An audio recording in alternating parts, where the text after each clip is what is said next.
اور فرمایا تھا اگر تم عیسیٰ علیہ السلام سے ملاقات کرو تو ان کو میرا سلام کہنا۔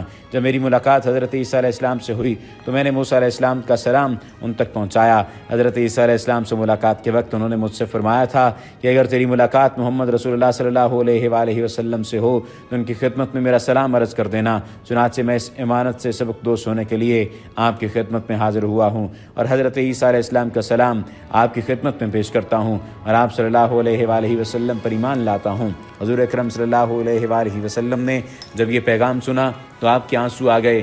آپ نے فرمایا عیسیٰ علیہ السلام پر سلام ہو اور اے حامہ امانت پہنچانے کی وجہ سے تجھ پر بھی سلام ہو، تیری حاجت کیا ہے اے حامہ؟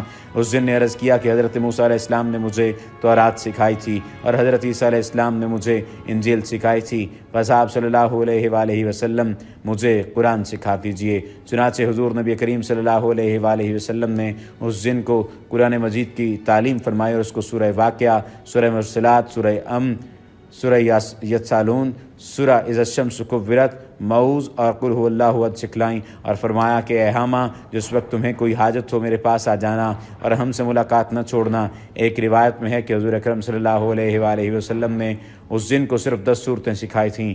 حضور اکرم صلی اللہ علیہ وآلہ وسلم اس دنیا سے پردہ فرما گئے، لیکن اس واقعے کے بعد حامہ کے بارے میں بھی پھر کچھ نہیں فرمایا۔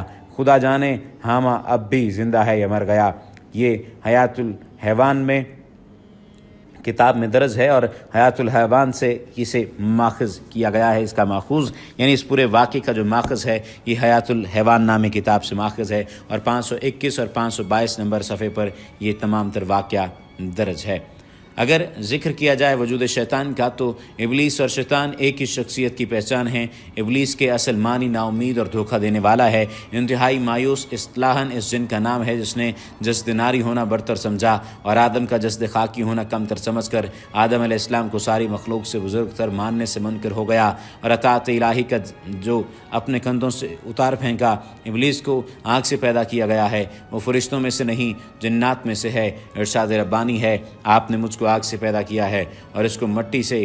یاد کرو جب ہم نے فرشتوں سے کہا کہ آدم کو سجدہ کرو تو انہوں نے سجدہ کیا، مگر ابلیس نے نہ کیا، وہ جنات میں سے تھا، اس لیے اپنے رب کے حکم کی اطاعت سے نکل گیا۔ فرشتہ تو پابند تقدیر ہے، اس کی فطرت میں اطاعت لکھی ہے، وہ بغاوت کر ہی نہیں سکتا، وہ اس اختیار مخلوق نہیں۔ فرمان الہی اللہ جو حکم بھی ان کو دے وہ اس کی نافرمانی نہیں کرتے اور وہی کرتے ہیں جو ان کو حکم دیا جاتا ہے۔ اس کی فطری جبلت اطاعت الہی سے عبارت ہے۔ ہاں جن و انس صاحب اختیار مخلوق ہیں انہیں اللہ تعالیٰ نے آزادی سے نوازا ہے۔ آزادی میں شیطان اور انسان کا امتحان ہے کہ اس شمع اطاعت کی طرف آتا ہے یا شعلہ بغاوت کی طرف۔ مذکورہ بالا آیات کی روشنی میں اس بات کی نفی ہو جاتی ہے جو عوام الناس کی ورد زبان ہو گئی ہے کہ ابلیس فرشتوں میں سے تھا اور ایسا ویسا بھی نہیں بلکہ انتہائی قریب تر، مقرب، معلم الملکوت کے منصب پر فائز، بزرگ و برتر، سب سے اعلیٰ، سب سے بہتر، اللہ کا منظور نظر۔ فرمان الہی ہے تم دیکھو گے کہ اس حالت میں یہ ہر خیر سے مایوس ہیں۔ اصل میں لفظ مبلسون مستعمل ہوا ہے جس کا ترجمہ محض مایوس کرنے سے لفظ خود مایوس ہو کر تنگی دامہ کی شکایت کرتا نظر آتا ہے۔ حق تو یہ ہے کہ کہ لفظ ادا نہ ہوا۔ بلس اور ابلاس کے الفاظ معنی کے اعتبار سے بڑی وسعت کے حامل ہیں۔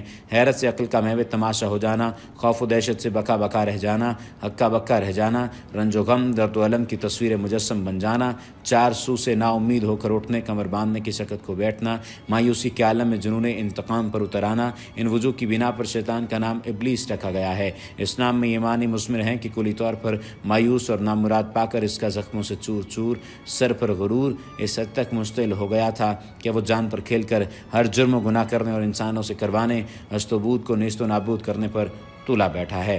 شیطان کی وجہ تسمیہ سے متعلق عمومی طور پر دو رائے ہیں۔ شتی اس کا ماخذ ہے جس کے معنی دور ہونے کے ہیں، چونکہ وہ خیر سے دور ہوتا ہے اس لیے اسے شیطان کہتے ہیں۔ یہ شیط سے ماخوذ ہے جس کے معنی جلنے کے ہیں، چونکہ اس کا تخلیقی مادہ آگ ہے اور کاتب تقدیر نے اس کی قسمت میں آگ لکھی ہے اس لیے اس کو شیطان کہا گیا۔ امام احمد اور نسائی حضرت ابو ذر سے روایت نقل کرتے ہیں کہ میں نبی اکرم صلی اللہ علیہ وآلہ وسلم کی خدمت میں حاضر ہوا۔ آپ صلی اللہ علیہ وآلہ وسلم مسجد میں تشریف فرما تھے۔ فرمایا ابو ذر تم نے نماز پڑھی؟ میں نے عرض کیا نہیں پڑھی۔ فرمایا اٹھو اور نماز پڑھو، چنانچہ میں نے نماز پڑھی اور پھر آ کر بیٹھ گیا۔ حضور صلی اللہ علیہ وآلہ وسلم نے فرمایا اے ابو ذر، شیاطین جن اور شیاطین انس کے شر سے اللہ کی پناہ مانگو۔ میں نے عرض کیا یا رسول اللہ کیا انسانوں میں بھی شیطان ہوتے ہیں؟ فرمایا ہاں، باہر کے شیاطین ہی نہیں، انسان کے اندر اس کے اپنے نفس امارہ کا شیطان بھی اس کو بہکاتا ہے۔ یہی بات ہے جو قرآن میں فرمائی گئی ہے کہ اور ہم اس کے اپنے نفس سے ابھرنے والے وسوسوں کو جانتے ہیں۔ وسوسے اندازی کا کام ہر دو شیاطین کرتے ہیں جن کے اصل معنی پوشیدہ مخلوق کے ہیں، اور جن کو جن اسی بنا پر کہا جاتا ہے کہ وہ انسان کی آنکھ سے مخفی ہیں۔ فرمان الہی ہے وہ اور اس کے ساتھی تمہیں ایسی جگہ سے دیکھتے ہیں جہاں سے تمہیں انہیں دیکھ بھی نہیں سکتے۔ یہ سورۃ الاعراف کی آیت نمبر 27 کا ترجمہ ہے۔